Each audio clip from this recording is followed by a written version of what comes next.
রোজার মাস শুরু হয়েছে, আল্লাহর নাম নিয়া নামাজ রোজা করেন, ভালো কাজ কাম করেন। এই জাউরদের সাথে যোগাযোগ করার কোনো দরকার নেই, ওখানে মন খারাপ করার কোনো দরকার নেই, ঠিক আছে? এটা হলো একটা।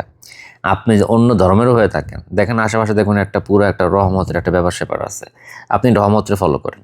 হ্যাঁ, আপনি তখন উপবাস করেন, আপনি দরকার হলে নিজের মতো করে পড়াশোনা করেন, প্র্যাকটিস করেন। যে যে ধর্মে আছেন এই মাসটারে ভালো সুন্দর করে ব্যবহার করতে পারেন, কোনো অসুবিধা নেই।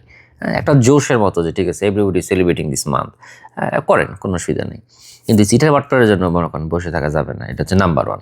নাম্বার টু হইল, এরা যদি কোনো দিন এসে আপনারা সরি বলে, ভুলভাল বলে, প্রথমত আপনি তার জন্যই বসে থাকবেন না যে সে এসে কোনোদিন মাপ চাইবো, কারণ এরা জীবনে মন থেকে মাপ চায় না। আর মাপ টাপের কী আছে?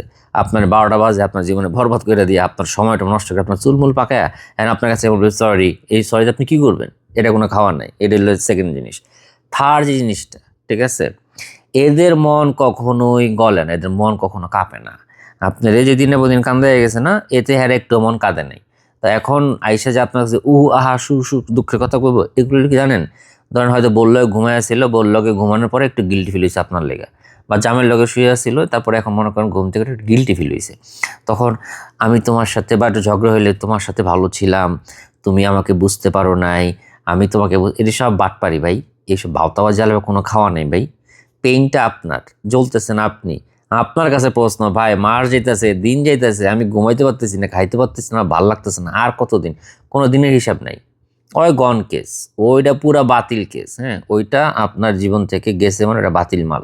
এই মাল আর লাইফে আনা যাবে না। এখন আইসা যদি বিভিন্ন রকমের গল্প শোনে, সব মিশা কথা, সব মিশা কথা। প্রথম দিকেও মিশা কথা কইছে, এখনও মিশা কথা কইতেছে, বাকি জীবনে মিশা কথা কইব। তো এইসব শুই না আপনি ও আল্লাহ মনে না রে ভাই। আর আপনার কাছে সরিকে লাভ কি? আপনারা যদি শুনেন, আপনারা যদি সারা দিন ঠ্যাং ধরে বসে থাকে, যদি কানতে থাকে যে আল্লাহ গো মাফ করে দেবো, তাও আপনার মন শান্ত হবে না।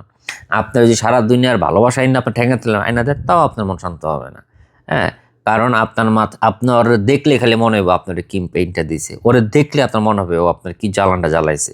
আর সারা জীবন খালি টেনশন করবেন যে শয়তানটা আবার নাকি আরো বড় কালপেটে পরিণত হয়। তো শয়তান না মুনাফিক তো কোনোদিন ভালো হয় না।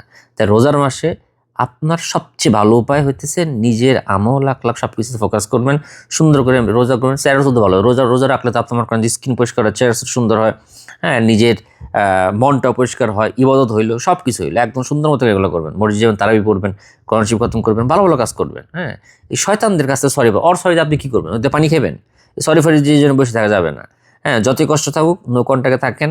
আর শোনেন, হুকুম ছাড়া কিছু হয় না। আল্লাহর হুকুম যেদিন থাকবে সেদিন কারণে কারণে লাইফে পেয়ে যাবেন। এই খয়রাতির বাচ্চার জন্য আপনি তৈরি হন না, এটা নিশ্চিত থাকেন।